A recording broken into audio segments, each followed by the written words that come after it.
All praise, glory, and honor is most certainly due to the Most High, the God of the patriarchs Abraham, Isaac, and Jacob. And peace to you in the name of Jesus. This is your brother Elisha Israel, household of faith, and I count today blessing each and every single time I come before to preach the word of God, and never do I count it as a light thing to do so. All right. Just a little bit about the household of faith. We meet every Sabbath at 5925 West 25th Avenue in Gary, Indiana, at 1 p.m. That's Central Standard Time. Again, that's the household of faith. We meet every Sabbath, 5925 West 25th Avenue in Gary, Indiana, at 1 p.m. Central Standard Time.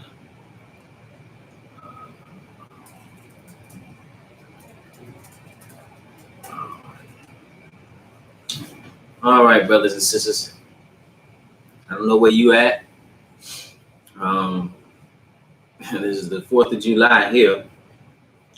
Those of you who are watching live, I don't know where you at, but they still around my house letting off fireworks. I just heard them a few minutes ago. Somebody was shooting something, sound like a Glock or something. They said, "Forget these fireworks. Let me let off a few rounds." Around my house, they've been setting off fireworks for more than a month. It's something that's very popular here, particularly like if you're in Indiana. It's very popular, and some foolishness. And when I had to go a few places today, not too many places, but I was doing some work around the house. I had to go to the hardware store. I said, man, let me hurry up and get to the hardware store. I had to go a couple times, and hardly get down my street. Why? Because everybody, and it's some white folks where I live at. A few, they got not white folks, and where I'm at, they got their flags up, and the brothers outside, they barbecuing in the front lawn. They in the back, they got people over. They have a big get together so much so you can't even get down the block. Standing in the streets, copping it. I can't stand when people stop their car in the middle of the street and they behind you and it's a park, right? They could park. All they gotta do is just pull up and they can park right there in front, but they'd rather sit there and sit there like they not impeding your progress. But one thing I don't do, I don't beat my horn at people, because you never know. You never know what's going on with people mentally, and so I always try to be patient, but I don't like that. Nevertheless, every time I had to go out, that's what I had to say. I had to go through a group of people. One lady was in the street. I was like, ain't enough room for my car and you. She didn't want to move though. I said, wow, okay. Let me squeeze through here. But anyway, the 4th, and it's something that you see us. That's one of the things we do. We love, and I remember doing that as a kid, not having good sense. Pertaining to what the 4th of July was all about. Just to give a brief history of it, the 4th of July celebrates American independence. It commemorates when the 13 colonies won the war against the British. The British established a colony, or the colonies here, to get agricultural goods and cash crops to be sold. They extracted from these lands to be sold various places. They used to say the British kingdom, the sun didn't set on the British kingdom. That's how big it was. And when some more history, when these people, because various people came to this country, one of the big things that took place was when the English took, the English Channel, and they took control over the Atlantic Ocean for the most part. Okay, they gained dominion in this part of the world. You had the Spanish here, you had the Portuguese, like the Spanish in Florida, you had the Portuguese in places like Brazil. You had a lot of different people, okay, countries. Because that was like the arms race back then. Who's going to control the seas? Who's going to control the slave trade? And the slave trade, for those countries that practice Catholicism, it was sanctioned by the Catholic Church through papal bulls. But so now when these colonists came here, they came here from England. They came here as indentured servants. An indentured servant meant that these are whites now. They were poor. See, England had, you read Eric Williams' Capitalism and Slavery, they had well over 100 crimes that you can get the death penalty for. I mean, still a certain amount of money you'd be put to death. It was a lot of poverty. Okay, people weren't living well in Europe, and particularly for the most part, particularly in England, despite of what, you know, how history tries to frame all of Europe throughout history as if civilization began there. That's not the case. Nevertheless, these people, they agreed to go to these new lands and work for 7 years. Okay, now in these conditions, now first of all, when these colonists start coming here, like the first time they were dying off. Okay, the indigenous people helped them survive here. Okay, and in helping them survive, it led to their decimation. Because the more and more colonists came, and the further they pushed the indigenous all the way from the East Coast, all the way throughout the West, and ultimately confined them to reservations. So, nevertheless, more colonists started coming as indentured servants. Okay, it wasn't because of religious persecution. I'm gonna tell you who they sent here. They sent indentured servants here, and the other faction that they sent were criminals. They sent, like Benjamin Franklin said, you know, and I'm paraphrasing, he said, you know, the king in England putting these criminals in the colonies is like, how would you like if I basically sent serpents or vipers where you were? That's how he likened it too. They sent their undesirables. Okay, so people who didn't have economic opportunity came here, and people who were criminals came here, just like Australia. You know, when people think about Australia, oftentimes they might think of kangaroo, or they think about Crocodile Dundee, or they think about something like that, a boomerang or something. But how was Australia established? Australia was a penal colony. It's where England sent all their criminals, and they oppressed the indigenous people there as well. And they call it aboriginals. Nevertheless, in what became the United States, these indentured servants, these whites came here they came on ships, because that was the mode of transportation. Okay, they be sitting on the ship right on with a horse. Okay, they got there, they dealt with hardships, and indentured servitude at that time was you could be beaten with a whip. You could be, it could be a very oppressive situation. Okay, but what at the end could happen, you could get some land. Now, as they began to get more crops like tobacco and so forth, cash crops, indigo, these different things that they were growing, eventually cotton was king. But these things, that's eventual. But these things that they were growing, they needed, what they lacked was labor. Okay, so the initial source of labor was the white indentured servant. That didn't work too well. Okay, the pool, it was the pool that was an issue. It was also that, you know, when they had grievances, they could appeal to their homeland, and you had to give them land. Okay, at the end of it. So, and if they ran away, they could just run off. But well, even though you had the indigenous people, they were hostile at times. The next people that tried to enslave were the indigenous people in this country. That didn't work too well because of the disposition of the native peoples of this hemisphere. They died off under those conditions. They were not built for that in any way, shape, or form. And they knew the terrain; they could just run off as well. So now, eventually, it became the so-called Negro. Okay, and that worked well. They couldn't go to their home country because they were sold by some other people. So they couldn't go to their home country. You didn't have to give them land. They can't blend in. So, you know, Eric Williams argues that it was about capitalism. Well, what it's about ultimately is what the Lord said was going to happen to his people. He said they were going to be cast into slavery. They were going to go into slavery. We'll read that. So now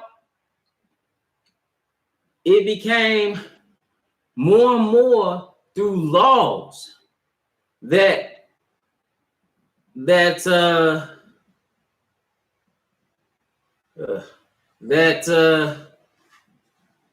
you know, black became synonymous with being a slave, because that wasn't always the case. Slavery is first of all, slavery in and of itself is extremely old. It's been here since time immemorial, and it was practiced throughout all practically every people in some form of fashion. In some fashions, it could be brutal, and others, it came in various forms, and it could be, for instance, the Arab slave trade was about conscription of the men and sexual slavery for the women, and that was an extremely brutal slave trade. They don't talk about the Arab slave trade too much. But you could also have a system of slavery in which the slave could ultimately become a part of the family, or have certain rights and freedoms. Okay.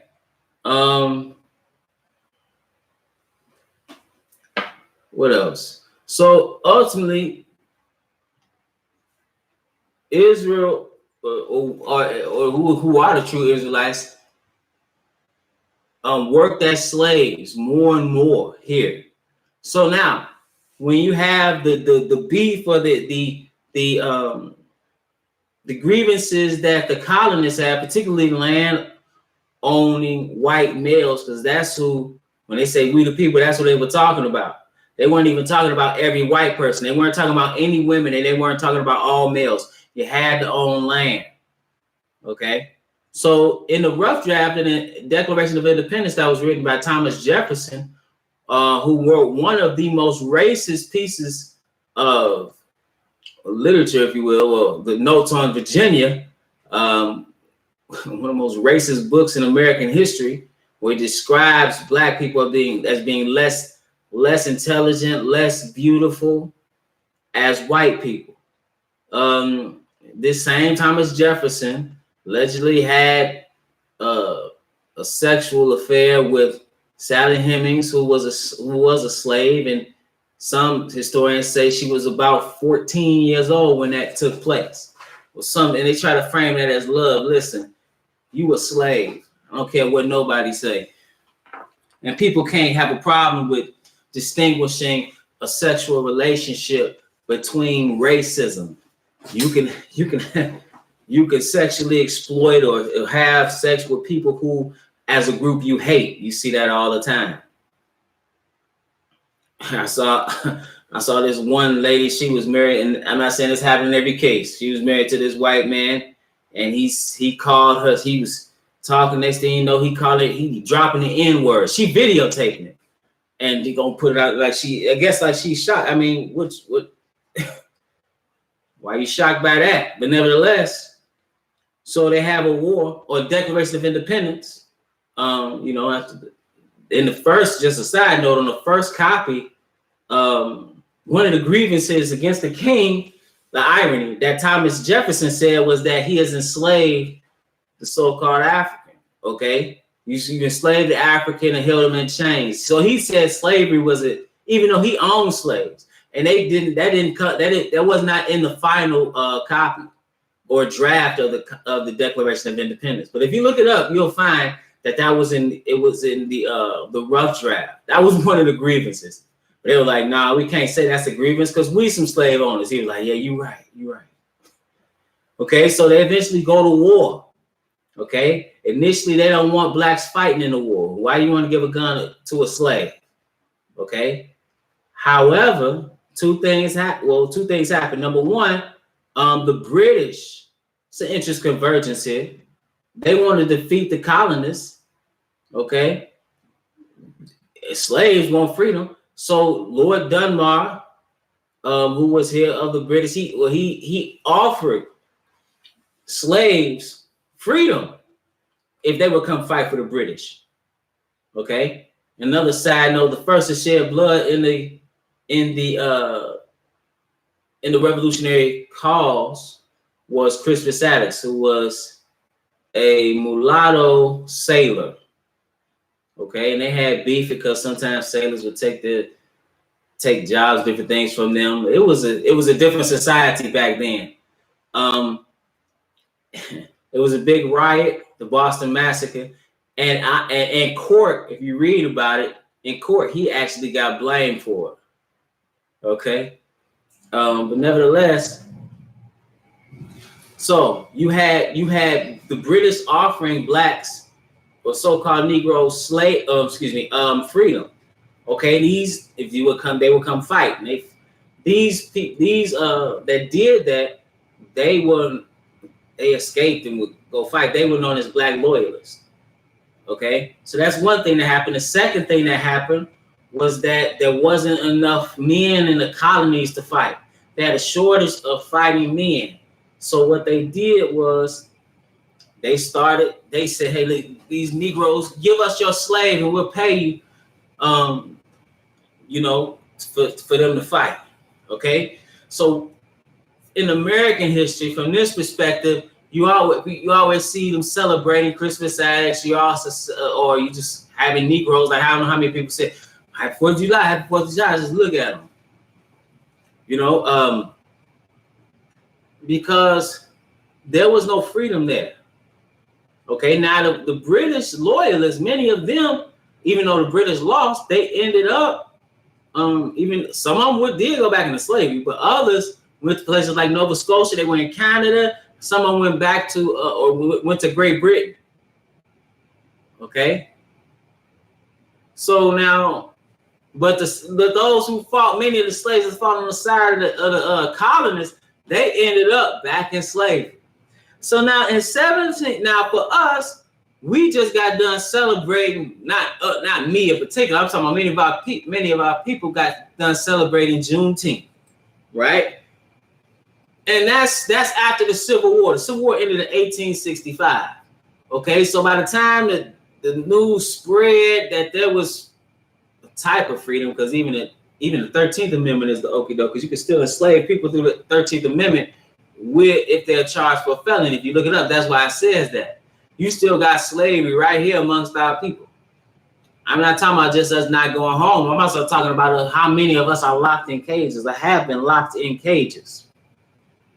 Okay, but nevertheless, we were not free in 1776. Okay, there was no freedom for us. So why in the world are we out here spending hundreds of dollars on fireworks, about to light our feet on fire, messing around with these bottle rockets and M80s? I was talking to a former fireman yesterday. He was telling me about. He was just talking about all the he retired now. He was telling me all the foolishness that used to take place on the 4th of July.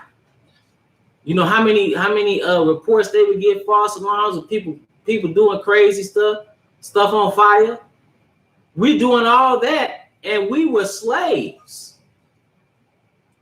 We were slaves in chains. Why in the world would we celebrate that? Why would we celebrate freedom and independence when we didn't have freedom and we didn't have independence? See, that's not, if you are a so-called Negro, you're doing that, that's not critical thinking. That's just like standing up for the national anthem. Why would I stand up for a song when in the song Francis Scott Key in the 4 stanzas they took out is celebrating? It's celebrating the death of black people who are at war with the colonists.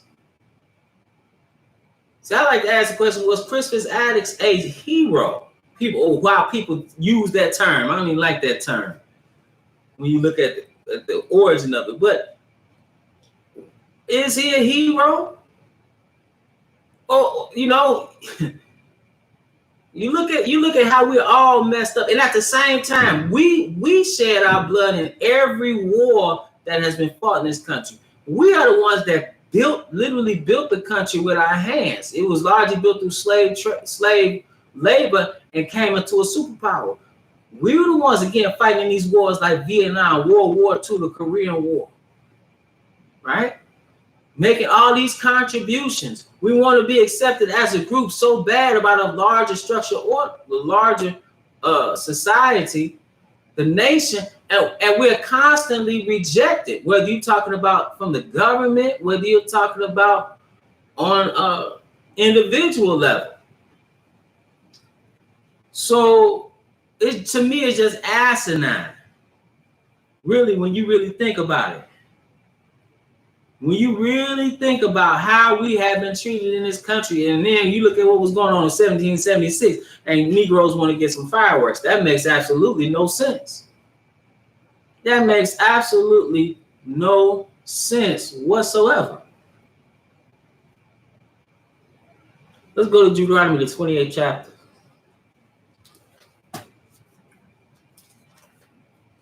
Because the Lord prophesied that this would take place. I'm in Deuteronomy, the 28th chapter. Okay.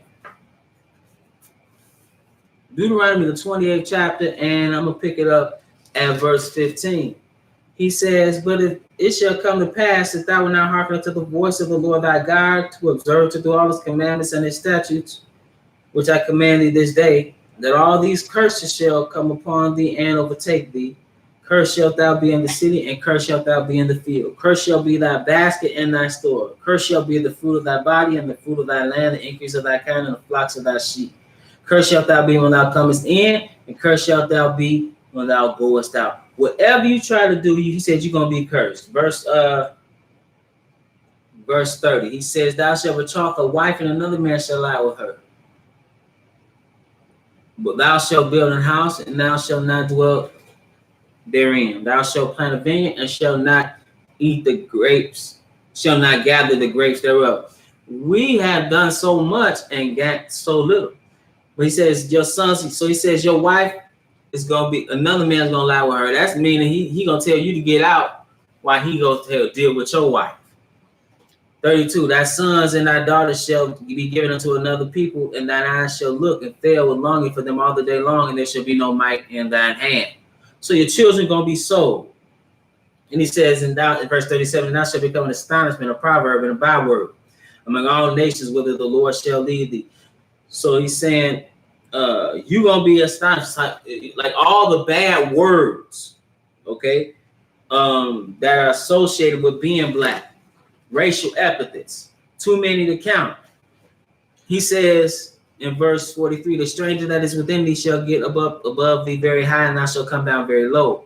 He shall lend to thee, and thou shalt not lend to him. He shall be the head, and thou shalt be the tail.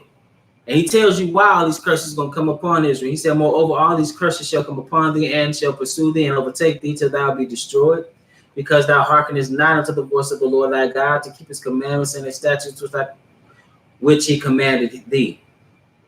And they shall be upon thee for a sign and for a wonder, and upon thy seed forever. So when you look at the curses, that's how you know who he's talking about.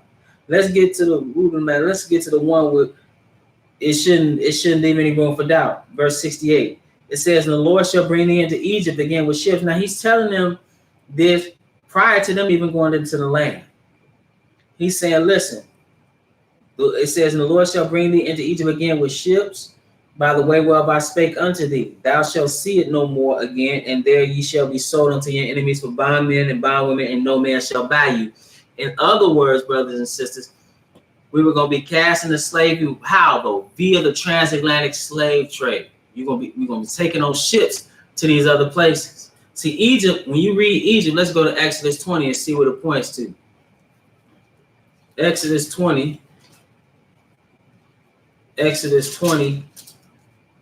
And I want to pick it up at verse 2. This is where you read the 10 Commandments, and listen closely to what he says. He says, I am the Lord thy God, which have brought thee out of the land of Egypt, out of the house of bondage. So Egypt was synonymous with bondage.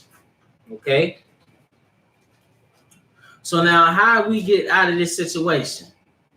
Okay, because if we weren't freed in, and I'm saying we ain't free even until this day, You know, how we gonna get out? You think these presidential candidates gonna get you out of this situation that you're in? We are in desperate need of restitution as a people, reconciliation, repairing of the family structure. This is what we need as a people. But let's go to matter of fact, justice. So it'll do us well just to see what we should do. Okay, what we should do in order to gain or to gain redemption as a people. This is Second Chronicles, the 6th chapter. Second Chronicles, the 6th chapter. And I want to pick it up at verse, because here Solomon makes this prayer. He says in verse 36, if they, referring to the people, sin against thee, for there is no man which sinneth not, and thou be angry with them, and deliver them over before their enemies. See, so when people talk about Israel being in captivity, they need to, us being in captivity, they need to understand or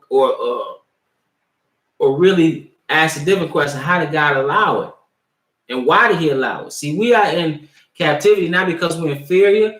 We are in the situation we are in because we turned our backs on our God, and He was the one that manifested Himself unto us. No other people have that record. Okay, so it says in verse 34, if thy people go out, well, he said in verse 36, if they sin against thee, for there is no man which sinneth not, and thou be angry with them, and deliver them over before their enemies, and they carry them away captives unto a land of far off or near. Yet if they, now he tells you, yet if they bethink themselves in the land whither they are carried captives. What does it mean bethink themselves? Repent. Acknowledge what we've done. Like when Daniel was praying, but that was an individual though. When Daniel was praying to the Lord, he was praying towards Jerusalem. And he was acknowledging the sins of the people. Nehemiah did a similar thing. So he says, when if you send these people on them and they take them into captivity, he says in verse 37, yet if they bethink themselves in the land, whether they are carried captive, and turn and pray unto thee in the land of their captivity, saying, we have sinned, we have done amiss, and have dealt wickedly. Okay. So he said, and you read in chapter 7, he acknowledged this prayer. Okay.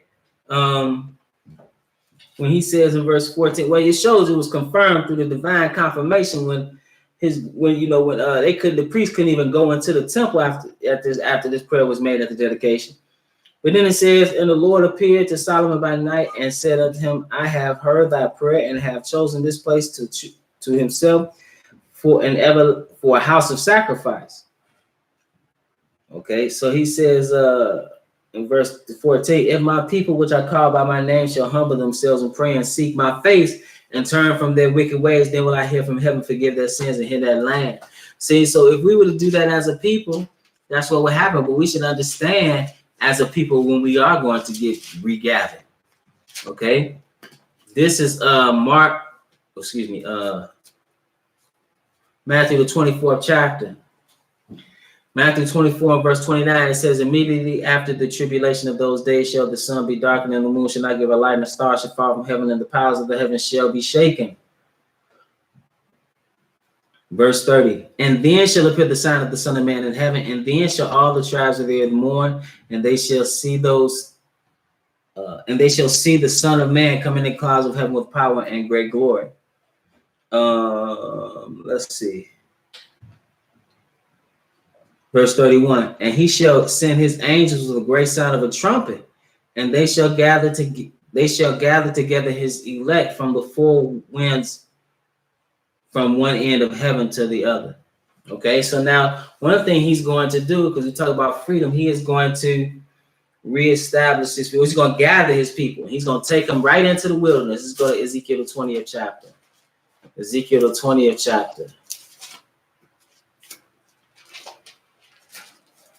Ezekiel the 20th chapter, and we want to pick it up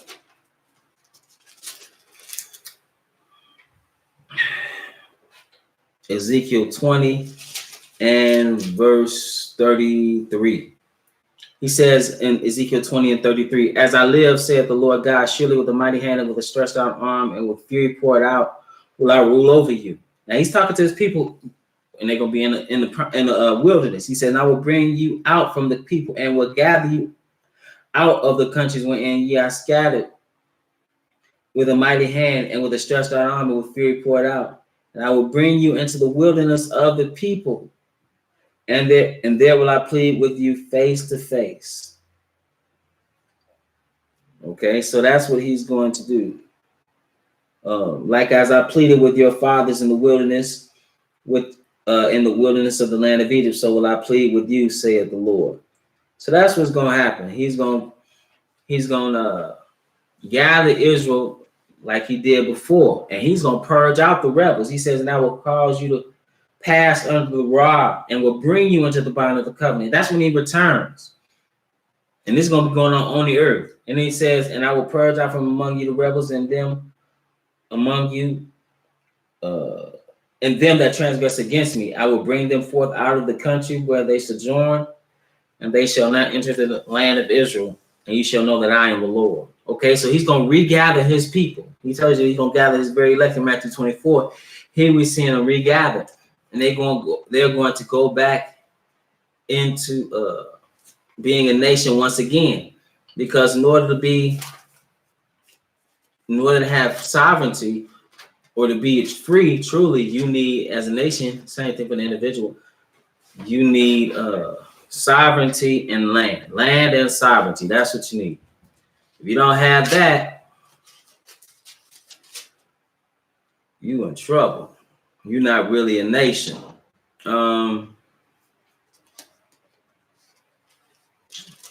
So he's going to regather his people. And that's actually what freedom as a nation is coming from. When he returns, he's going to reestablish his people as a nation. We don't have freedom totally today. We don't even know who we are. We are a creation of white America. And what I mean by that is, when you look at the social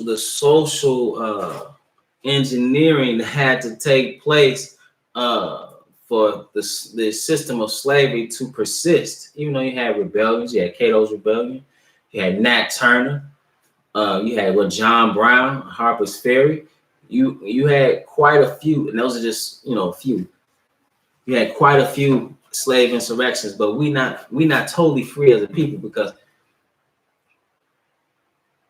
you don't have land and you don't have sovereignty. And we were a people that were to be ruled by Torah, or the instruction of God. That was our law. But nevertheless, 4th of July is not for us. With that, brothers and sisters, I want to remind you that we at the House of the Faith and every Sabbath at 5925 West 25th Avenue in Gary, Indiana at 1 p.m. Central Standard Time. We live stream right here on the Israel Teach YouTube channel, as well as at www.israelteach.org. And I want to thank you for your time.